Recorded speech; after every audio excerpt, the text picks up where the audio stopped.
Hi, how are you doing? Welcome to my channel. My name is Lubem. I make videos based on health. I also give medical advice predominantly. I also give some kind of relationship advice from time to time. So if you are new to the channel, don't forget to subscribe. Also hit the like button if you enjoyed this video or if you are going to enjoy this video, and also turn on the notification bell so that anytime I release a video like this you can follow up. And to my viewers out there who their countries are still in the World Cup, I hope it's going well for you. I hope you are enjoying the World Cup so far. And then if you are my viewer out there and then maybe your country is not in the World Cup, I just pray maybe in the next 4 years they will still have the chance to play again.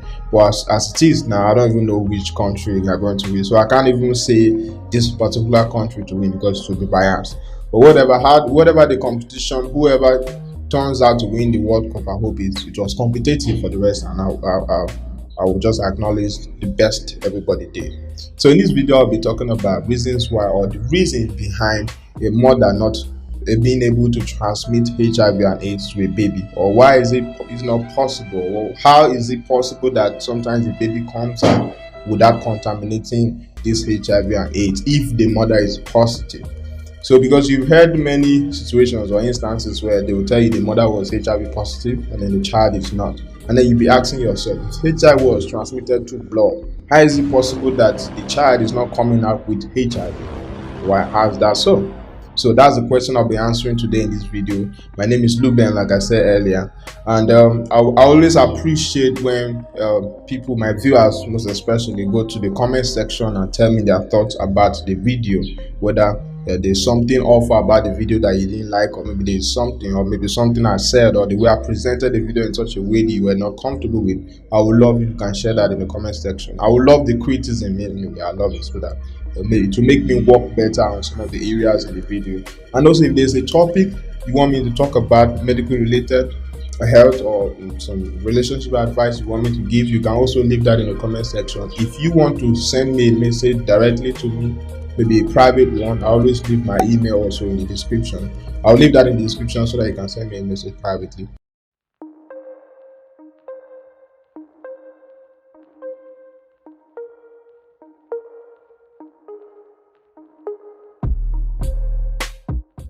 A mother is tested positive for HIV, right? For those people who don't know HIV, I'll just do a Google snapshot of it.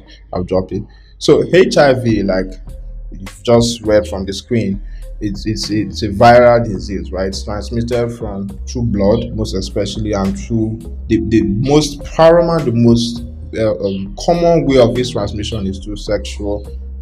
It's a sexually transmitted disease, right? So it's transmitted through sexual contact, or sometimes the physical contact with blood.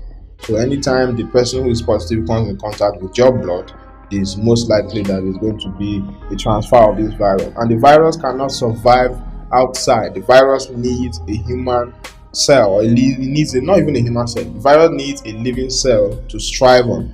So sometimes it could be outside, might be dead on the outside of the body, but when it gets into your body, it becomes alive. So how is it possible that the mother does not transmit that? Because the baby grows inside the womb of the mother.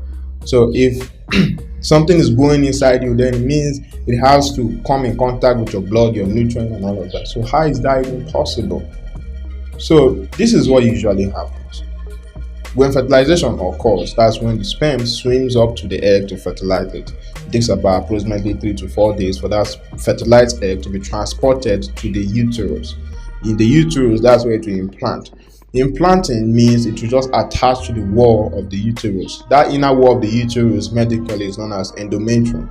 So it will attach to the endometrium of the uterus. So this happens in such a way that the egg already has this ability, has this signaling. There's a chemotaxis, chemoattractant from the uterus that is calling it to come. And naturally, God built it that way so that whenever the egg is being fertilized, it will go to the uterus to attach. So when this happens, the fertilized egg will attach to the wall of the uterus, the inner wall of the uterus, so that development could start. Because normally the body knows that the only place that this egg can be nourished is in the uterus. So this attachment, there's a communication, right? There's a communication between the fertilized egg and the endometrium, like I said before, or the inner wall, the uterus, anyhow you want to call it, of the mother. So this communication is known as the placenta. If I've heard of placenta before, If you have not heard of it, I'll just show the pop-up explanation on the screen. So if placenta is the communication between the mother and the baby. Also the growing baby and in the early stages is known as the fetus. So let's say the fetus and the mother, there's this communication known as placenta. Now, in this communication, there is kind of an exchange. It's like a marketplace. So when you go to the market, there's an exchange, right? You give money, you buy something. Or sometimes you take something and then in exchange for money. It's just trade by barter. Every single trade is like you are giving something in return for something. It's like offering a value and maybe you are getting paid for it. But in this type of communication, it's not like offer money or offer value per se. It's like the mother uses what it has to nourish the baby, to exchange with the fetus or the growing child. So in this communication, remember, there's a part of the fertilized egg which has become the fetus, and that's an embryo, a developing baby. There's a part of it that is coming to meet a part of the mother, which is the uterus. Remember, the uterus is from the mother, right? The fertilized egg is basically from the fetus or the baby, anyhow you want to call it. So we need that connection. There is a kind of intervilli, that's what we call intervilli space or intervilli projections or protrusions. They are like this. So this is coming from the child, which is the fetus, and this is another one coming from the mother. And you will notice that when this comes together, it will kind of enter in between these spaces.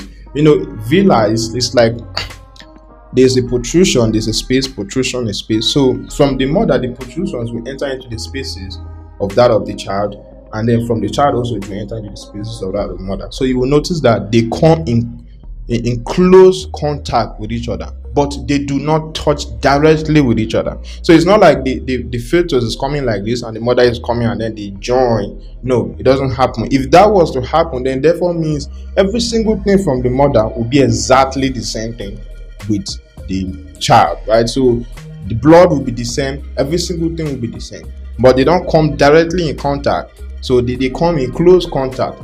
Now what usually happens is someone could ask, so if they come in close contact, how come they can be able to exchange this nutrient?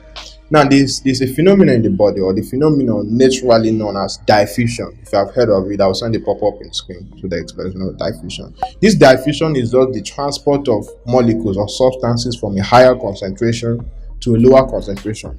What that means is the mother has a higher concentration of nutrients. Meanwhile, the baby or the developing fetus does not have those kind of nutrients.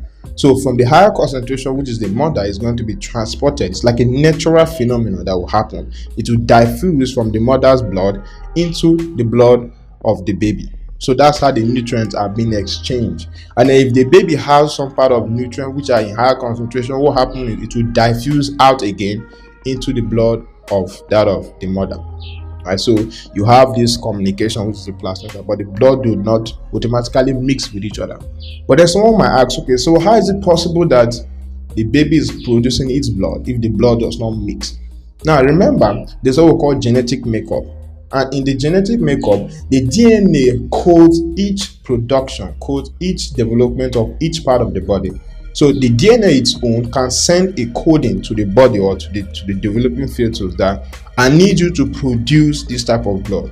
I need you to start producing this type of thing. And the way naturally, the way it was meant to be, the baby will start producing its own blood. I won't go into the organs that produce that type of blood, but that's just what happens. So every single human being has, remember from the fertilization, which is 23 chromosomes from each. The mother and the father is bringing 23 each, making it 46 chromosomes. These chromosomes will pile up to become the genetic inner membrane. So every of these can send a message to the cell itself to regenerate whatever cell, whatever type of cell, whatever organ it wants to produce. The body knows how to do it. Now, is it possible that the blood can mix with that of the baby? Yes, it's possible. How? During labor. So during labor, remember the mother, some tissues are being torn, the most especially the uterus, for the baby to come out, and this comes out with blood. If that blood comes in contact with the fetal blood, let's say if the blood went through the fetal's mouth or through the placenta itself, maybe probably through the cutting of the placenta, maybe not the placenta, the umbilical cord, maybe went through that channel or through any other part of the body, that blood could have gotten into the baby will definitely have the HIV positive.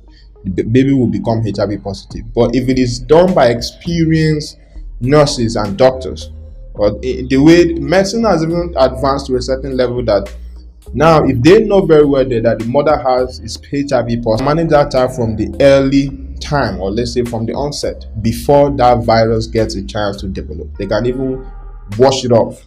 Medicine has advanced to a certain level. In the past, it was not possible. In the past, it was not even possible for a child who the mother is positive, for the child not to be positive, because there was no more equipped, or the equipment, the technology has not really advanced. There were no drugs enough to manage such cases. But currently, there are many drugs which are being used by some hospitals and medical professionals to manage such situations or cases.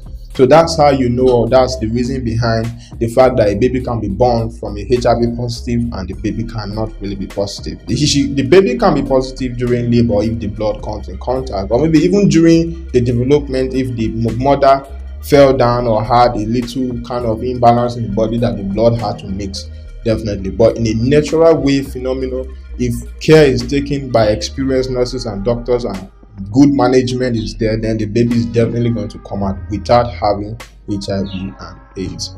I hope you enjoyed the video. If you did, subscribe to the channel. Don't forget, also, my name is Lubem, and also share me your thoughts. What do you think about this video? How has that affected you in the past? Have you ever had an experience of someone who had HIV and AIDS and the child was not, or did it happen and how did it happen? I would love to hear that or see that in the comment section.